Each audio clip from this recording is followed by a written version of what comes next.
Det skal handle om mennesker. Det skal handle om medmennesker. Der er 250.000 muslimer her i Danmark. Det er murersvende, som mig selv. Det er arbejdsløse. Der er et par fynboer og nogle københavnere. Der er fodboldfans. Der er unge, der drømmer om at vokse op og få børn, stifte familie og leve deres liv. Det er mennesker.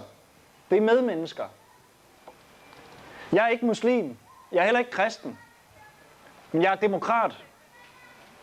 Og grundlovens paragraf 67 giver alle mennesker ret til at praktisere deres religion i fred og i ro. Sådan som de selv ønsker det. Ingen skal tvinges til at afsværge sig deres religion. Og ingen skal tvinges til at praktisere deres religion på en måde, de ikke har lyst til. For mange, mange år siden, før jeg blev født, var der små sekteriske, kristne menigheder, der fortolkede Bibelen på en meget snæver måde. Selverklærede praktikanter, der chikanerede deres medmennesker, hvis ikke de praktiserede kristendommen præcis, sådan som de mente, den skulle forstås. Det er heldigvis slut nu. I dag kan enhver kristen gå i kirke, når vedkommende selv ønsker det.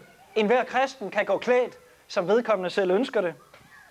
Enhver kristen kan opdrage sine børn, som vedkommende selv ønsker det. Men den her frihed til at praktisere sin religion, som man selv ønsker det, er truet for vores 250.000 muslimske medborgere. Det er mennesker, det er medmennesker, der bor i boligområder, hvor totalitære, religiøse og politiske grupper som Hizb ut-Tahrir og salafister og lignende sektor meget aggressivt og meget systematisk og desværre også meget effektivt, mere effektivt end vi går rundt og tror, forsøger at grave kløfter imellem os. Mellem muslimer og demokratiet, mellem islam og traditionel dansk kultur, mellem naboer, mellem kolleger, mellem mennesker, mellem medmennesker. Det er deres erklærede mål at standse integrationen i Danmark. De mener ikke, at islam og demokrati er forenligt. De ønsker at afbryde dialogen mellem muslimer og resten af det danske samfund. Og her er de ekstreme islamister og de ekstreme højreorienterede kræfter herhjemme faktisk, ironisk nok, enige. Jeg er uenig med begge grupper. Jeg ønsker integration.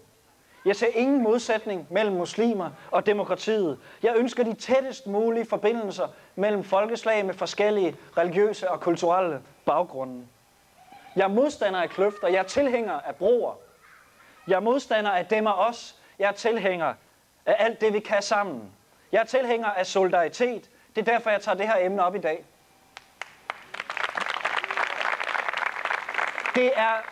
Jeg har min familie med i dag op på hoppeborgen. Vi er ikke truet af ekstreme sekter. Det er jo ikke min kone, der grædende og fortvivlet er taget ud til Kastrup Lufthavn og købt en enkelt billet til Syrien for at finde vores søn, som er blevet lokket til at deltage i en borgerkrig af nogle imamer på en moské på Grimhøjvej, som selv gemmer sig langt væk fra borgerkrigens rædsler. Det er jo ikke mig.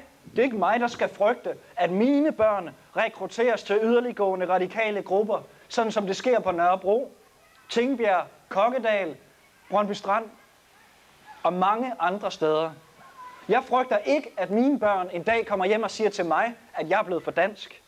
Det er jo ikke mig, der bliver stoppet ved valgstedet af folk, der vil have mig til at droppe at deltage i demokratiet. Ingen fortæller mig, at Gud er den eneste sande lovgiver, og at jeg derfor svigter mine rødder, hvis jeg sætter et kryds i stemmeboksen.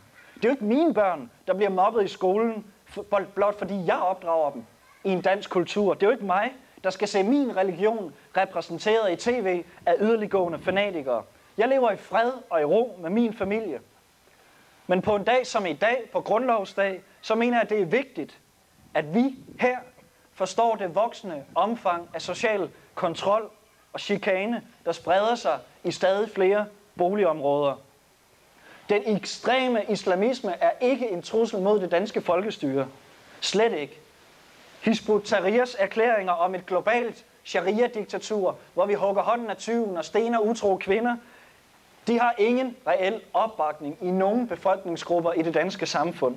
Men den daglige patruljering, som prædikanter foretager, er det, som de opfatter som den rette islamiske opførsel, forpester hverdagen for mange mennesker i Danmark, for mange medmennesker.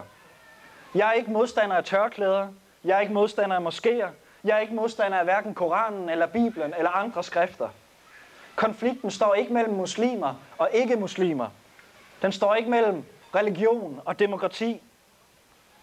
Den står mellem grundlovens demokratiske idealer på den ene side og totalitære sekter på den anden. Jeg er dog ikke interesseret i at forbyde nogle grupper. Jeg vil til enhver tid forsvare selv de mest fanatiske sekters ret til at organisere sig, så længe de ikke bruger vold.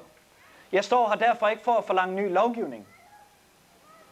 Jeg står her for at blæse til ideologisk kamp for retten til at være muslim og være dansker på en og samme tid.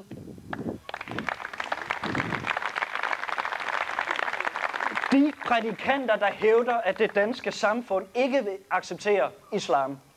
De prædikanter, der hævder, at danskere helst vil undgå muslimer. De prædikanter, de skal ikke stå uimodsagt. Socialdemokratiet har aldrig været et religiøst parti, men vi har heller ikke været et antireligiøst parti. Vi er et solidarisk parti, der altid har forsvaret et hvert menneskes ret til at praktisere sin religion, som vedkommende selv ønsker det. Opgaven i dag er derfor ikke ny. For 100 år siden, der foragtede Indre Mission demokratiet. De ville ikke stemme til rigsdagen, fordi at demokratiet var djævelens påfund, som de sagde. De mente, at valgdagen mindede om et mudderskred fra 1000 dumme mennesker, som skulle ned og stemme. De mente, at den almindelige dansker var for dum til at have indflydelse på sit samfund. Dengang var Socialdemokraterne blandt de fremmeste modstandere af Indre Missions tanker. Det var det her parti, der opfordrede folk til at organisere sig. Det var det her parti, der opfordrede folk til at deltage i folkestyret. Ligesom vi historisk har blandet os i debatten, hvis yderliggående kristne sekter har forsøgt at indskrænke den kristne befolknings mulighed for selv at bestemme, hvordan de vil praktisere deres religion, er der nu brug for, at vi hæver stemmen. Der er brug for, at vi sætter foden ned. Der er brug for, at vi insisterer på, at muslimer skal have ret til at praktisere deres religion i fred og i ro, uden fordømmende prædikanter over skulderen. Forældre i Danmark skal kunne leve uden frygt for, at deres børn er på vej til Syrien og deltager i en krig. Vælgere skal kunne afgive deres stemme uden frygt for repressalier. Unge kvinder skal have mulighed for at klæde sig præcis som de vil, og gifte sig med præcis hvem de vil. Ingen skal bestemme, hvem der er rigtige kristne i det her land, og hvem der er rigtige muslimer. Ingen skal frygte at blive for danske i Danmark. Her er der plads til alle, der vil. Her er der plads til alle medmennesker. Her er der plads til alle mennesker. Tak for ordet.